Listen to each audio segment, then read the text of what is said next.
Digital marketing പഠിച്ചിറങ്ങുന്ന എല്ലാവർക്കും ഈ ഫീൽഡിൽ പിടിച്ചു നിൽക്കാൻ പറ്റുന്നില്ല.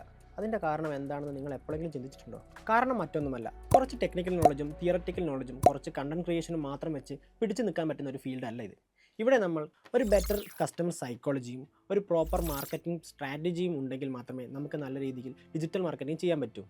സോ മാർക്കറ്റിംഗ് സ്ട്രാറ്റജി അല്ലെങ്കിൽ ഒരു ബിസിനസ് പ്ലാൻ അത് വേണ്ട രീതിയിൽ ഇംപ്ലിമെൻറ്റ് ചെയ്യാൻ പറ്റിയാൽ മാത്രമേ നമുക്ക് ഒരു പ്രോപ്പർ മാർക്കറ്റിങ്ങിലൂടെ ഒരു കൺവേർഷനോ സെയിൽസോ ഒരു കമ്പനിക്ക് വേണ്ടി ജനറേറ്റ് ചെയ്യാൻ പറ്റൂ. ഇവിടെ നമ്മൾ നോക്കുന്നത് മാർക്കറ്റിംഗ് സ്ട്രാറ്റജിയെക്കുറിച്ചാണ്. മാർക്കറ്റിംഗ് സ്ട്രാറ്റജി എന്ന് പറഞ്ഞാൽ ഒരു കമ്പനിയുടെ ബാക്ക് ബോൺ ആണ്, അല്ലെങ്കിൽ ആ കമ്പനി നിലനിൽക്കുന്നതും ആ കമ്പനിയെ നിലനിർത്തുന്നതുമായ എല്ലാ ഘടകങ്ങളും അടങ്ങിയിരിക്കുന്നതാണ് ഈ മാർക്കറ്റിംഗ് സ്ട്രാറ്റജി.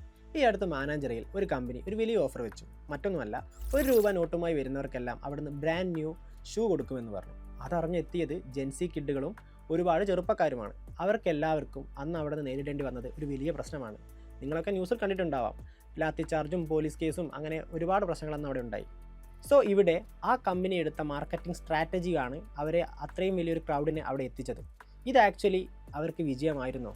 മാർക്കറ്റിംഗ് സ്ട്രാറ്റജി നന്നായാൽ മാത്രം പോരാ, അത് വേണ്ട രീതിയിൽ ഇംപ്ലിമെൻറ്റ് ചെയ്യാൻ കൂടി പറ്റിയാൽ മാത്രമേ കമ്പനികൾക്ക് നല്ല രീതിയിലുള്ള ഗ്രോത്ത് ഉണ്ടാവൂ. ഞാനിപ്പോൾ പറഞ്ഞത് ഒരു ഫെയിലിയർ ആയ മാർക്കറ്റിംഗ് സ്ട്രാറ്റജിയെക്കുറിച്ചാണെങ്കിൽ, ഇനി നിങ്ങൾക്കൊരു നല്ല രീതിയിലുള്ള മാർക്കറ്റിംഗ് സ്ട്രാറ്റജിയും ഞാൻ നിങ്ങൾക്ക് പരിചയപ്പെടുത്തരാം.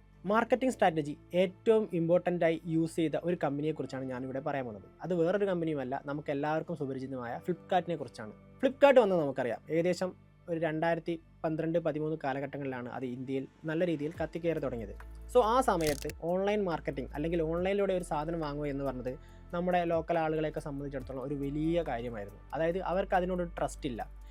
ഈ MLM സ്കാം പോലെ ഒരുപാട് ഓൺലൈൻ തട്ടിപ്പുകളും എല്ലാം സുലഭമായി നടന്ന നമ്മുടെ നാട്ടിൽ ഒരു ഓൺലൈൻ മാധ്യമത്തിലൂടെ പ്രൊഡക്റ്റ് വാങ്ങുക എന്ന് പറഞ്ഞത് അത്ര എളുപ്പമായിരുന്നില്ല. സോ അവിടെ ആളുകൾക്ക് ഒരു വലിയ ബാരിയർ ഉണ്ടായിരുന്നു ആ സാധനങ്ങൾ അല്ലെങ്കിൽ ഓൺലൈൻ മാർക്കറ്റിങ്ങിലേക്ക് കടന്നു വരാൻ വേണ്ടി. ഇവിടെയാണ് നമ്മൾ ഫ്ലിപ്കാർട്ടിൻ്റെ മാർക്കറ്റിംഗ് സ്ട്രാറ്റജി മനസ്സിലാക്കേണ്ടത്. അവർ കൃത്യമായ ഒരു ഇടപെടലോട് കൂടി അല്ലെങ്കിൽ ഒരു കൃത്യമായ പ്ലാനോട് കൂടി അവിടെ ഒരു പുതിയ മെത്തേഡ് കൊണ്ടുവന്നു. അതാണ് COD അഥവാ ക്യാഷ് ഓൺ ഡെലിവറി. അതായത് ഒരു കസ്റ്റമറിന് അയാളുടെ പ്രൊഡക്റ്റ് വാങ്ങുന്ന സമയത്ത് മാത്രം ക്യാഷ് പേ ചെയ്താൽ മതി. അതായത് ഓൺലൈനിൽ മുൻകൂട്ടി പണം അടയ്ക്കേണ്ട ആവശ്യമില്ല. പ്രൊഡക്റ്റ് നമ്മുടെ കൈ കിട്ടുമ്പോൾ മാത്രം നമ്മൾ ക്യാഷ് കൊടുത്താൽ മതി. സോ ഇങ്ങനെ ഒരു മാർക്കറ്റിംഗ് സ്ട്രാറ്റജി അവർ കൊണ്ടുവന്നതോടുകൂടി ആളുകളുടെ എല്ലാം ട്രസ്റ്റ് ഗെയിൻ ചെയ്യാനും അതുവഴി ഒരു ബെറ്റർ സെയിൽസ് അവിടെ ജനറേറ്റ് ചെയ്യാനും അവർക്ക് പറ്റി. ഇങ്ങനെയാണ് ആക്ച്വലി ഒരു ബെറ്റർ മാർക്കറ്റിംഗ് സ്ട്രാറ്റജി നിലനിൽക്കേണ്ടത്. അതായത് നമുക്ക് സെയിം ടൈം കൺവേർഷൻ അല്ലെങ്കിൽ സെയിൽസ് നടക്കുകയും വേണം, അതുപോലെ തന്നെ അതോടൊപ്പം തന്നെ നമുക്ക് കസ്റ്റമേഴ്സിൻ്റെ ട്രസ്റ്റ് ഗെയിൻ ചെയ്യുകയും വേണം. എന്നാൽ ഫ്ലിപ്കാർട്ടിൻ്റെ കേസിൽ ഇവിടത്തോടു കൂടി കാര്യങ്ങൾ നിൽക്കുന്നില്ല. ക്യാഷ് ഓൺ ഡെലിവറി വന്നതോടുകൂടെ നല്ല രീതിയിൽ സെയിൽസ് ഉണ്ടായെങ്കിലും എല്ലാ കസ്റ്റമേഴ്സും അതിൽ സാറ്റിസ്ഫൈഡ് ആയിരുന്നില്ല. കാരണം കിട്ടുന്ന പ്രൊഡക്ട്സ് പലതും ഡാമേജ് ആയതും അല്ലെങ്കിൽ മിസ്മാച്ച് ആയതും ഒക്കെ ആയിരുന്നു. സോ അപ്പോൾ അവരുടെ മുന്നിൽ മറ്റൊരു ബാരിയർ കൂടെ വന്നു.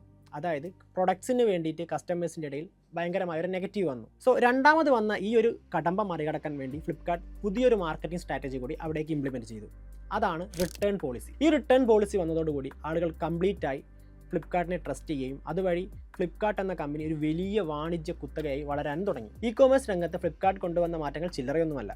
സോ ഇങ്ങനെയാണ് നിങ്ങളൊരു മാർക്കറ്റിംഗ് സ്ട്രാറ്റജി ചൂസ് ചെയ്യേണ്ടത്. അതായത് അതിൻ്റെ നെക്സ്റ്റ് ലെവൽ പ്ലാനിങ് വരെ നമ്മൾ മുൻകൂട്ടി തയ്യാറാക്കി വെക്കണം. പ്രോപ്പർ പ്ലാനിങ്ങോടുകൂടി ഇംപ്ലിമെൻറ്റ് ചെയ്യുന്ന സമയത്താണ് ഒരു മാർക്കറ്റിംഗ് സ്ട്രാറ്റജി അതിൻ്റെ കംപ്ലീറ്റ് പൂർണ്ണതയിൽ എത്തുന്നത്. സോ ഇപ്പോഴും നിങ്ങൾ മാർക്കറ്റിങ്ങിൽ പലയിടങ്ങളിലായി സ്റ്റക്കായി കിടക്കുകയാണെങ്കിൽ നിങ്ങൾക്ക് വേണ്ടത് ഒരു പ്രോപ്പർ പ്ലാനാണ്. അതായത് ഒരു പ്രോപ്പർ മാർക്കറ്റിംഗ് സ്ട്രാറ്റജി വെച്ച് മാത്രമേ നിങ്ങൾക്ക് മുന്നോട്ട് പോകാൻ കഴിയൂ. സോ അതിന് നിങ്ങൾ പഠിക്കേണ്ടത് ഒരു മാർക്കറ്റിംഗ് സ്ട്രാറ്റജിയെക്കുറിച്ചാണ്.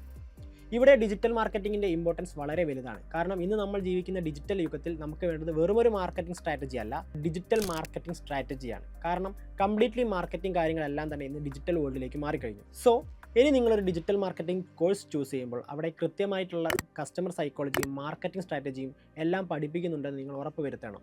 മാർക്കറ്റിംഗ് സ്ട്രാറ്റജി എന്ന് പറഞ്ഞു കഴിഞ്ഞാൽ ഒരു കമ്പനിയുടെ ബാക്ക് ബോൺ ആണ്. ഞാനത് വീണ്ടും പറയുകയാണ്, മാർക്കറ്റിംഗ് സ്ട്രാറ്റജി ഇല്ലാതെ ഒരു കമ്പനിക്കോ ഒരു മാർക്കറ്റിങ്ങിനോ പിടിച്ചു നിൽക്കാൻ പറ്റുകയില്ല.